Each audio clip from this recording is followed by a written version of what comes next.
There is no limit to inquisitive mind and perfection of knowledge. The Infinite Science program focuses on the latest scientific achievements, new developments and unique discoveries by Kazakh scientists. Infinite Science is an opportunity to see the future of science.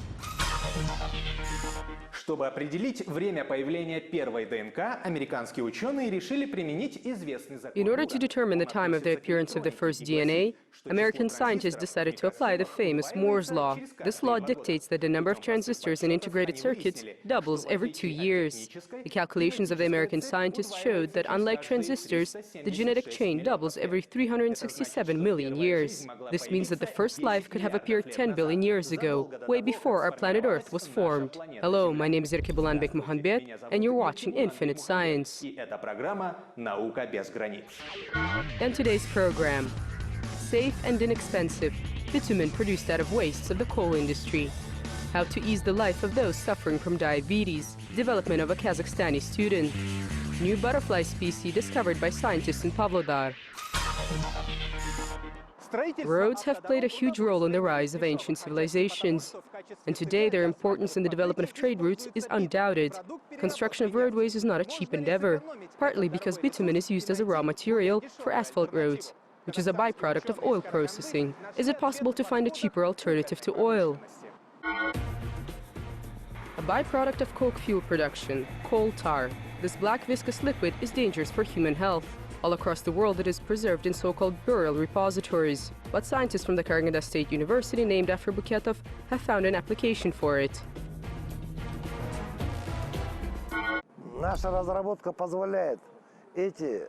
What we've engineered allows us to process coal tar and obtain mass consumption products such as bitumen and fuel oil.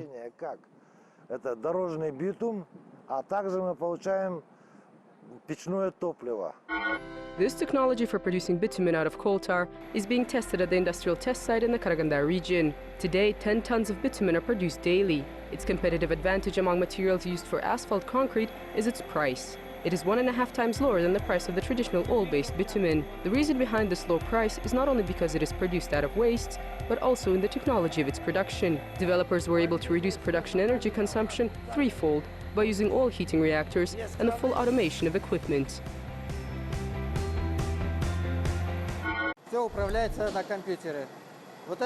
Starting with the furnace, everything is controlled through the computers. Here what is shown as green, this is the furnace working. The red line shows the heating of oil, and black is the final product. Here at the industrial test site, the final product is tested as well.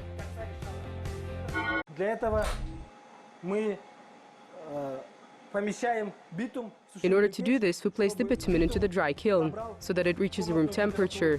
After an hour, bitumen is placed into the penetrometer.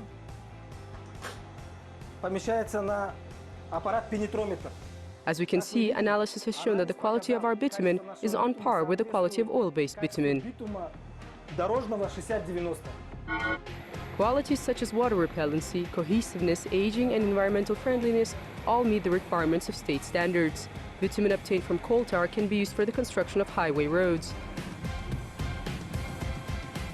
After the field tests, industrial production can be established here using the new technology to produce 200 tons of bitumen daily.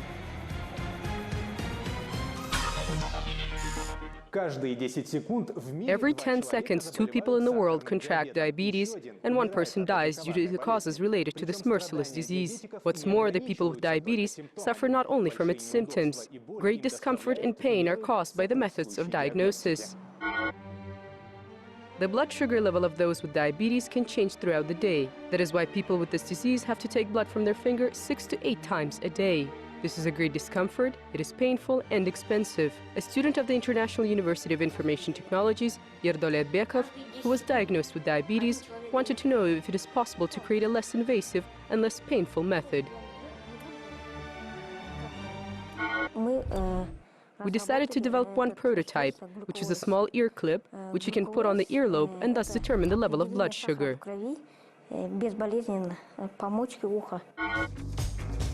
Visually, this device, which was dubbed GlucoWays, looks like a regular ear clip. Inside, there is a microcontroller, Bluetooth module, and a photocell. The functioning of GlucoWays is based on the principle of infrared spectroscopy. An infrared ray scans the blood composition without piercing the skin. Then the results of the scan are sent via Bluetooth to a smartphone. Similar devices have already been invented, but their main disadvantages are that they are wired and expensive.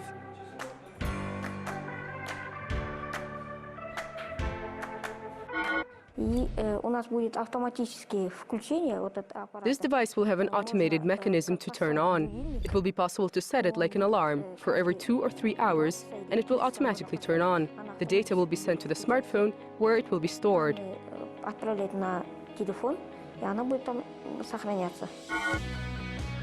Together with the GlucoWaste device, work is also being done on developing a special mobile app. By downloading it, it will be possible to save results in a database. You will be able to track statistics for a specific period, something that is often lacking for doctors when they see a patient with diabetes many times, asking what happened and what they ate. Therefore, the mobile app will help track the history of insulin injections and how the level of sugar changed throughout a long period of time. In the case of unsatisfactory results, a notification is sent to the attending physician.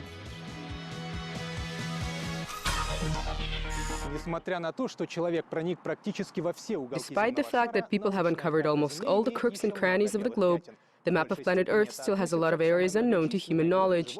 To a great extent, this concerns the largest group of inhabitants of our planet. Each year, scientists discover and classify new types of invertebrates. Scientists at the Pavlodar State University, named after Toray Gurov, have discovered a number of butterfly species, or as they are scientifically called, lepidopterous insects, previously unknown to science.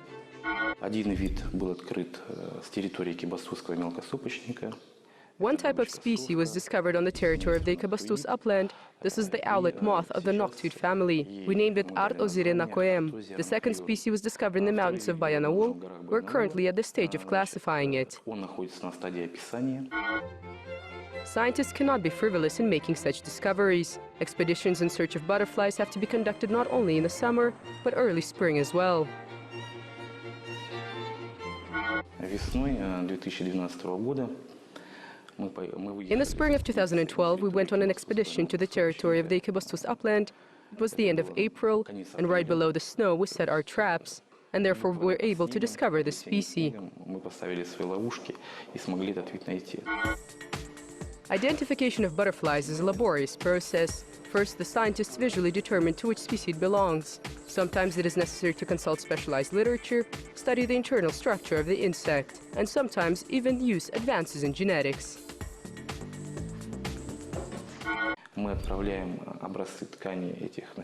We send tissue samples of these insects for genetic analysis and compare the results with similar types and understand whether it is new or not.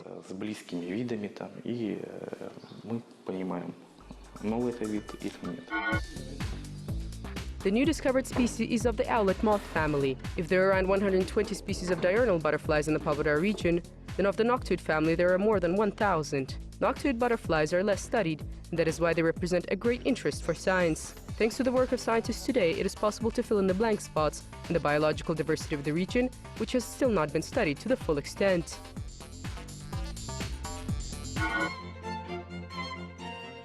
Discovery of the species diversity of the region in the future will allow to monitor migration of insects, reveal changes in the biobalance and ecology.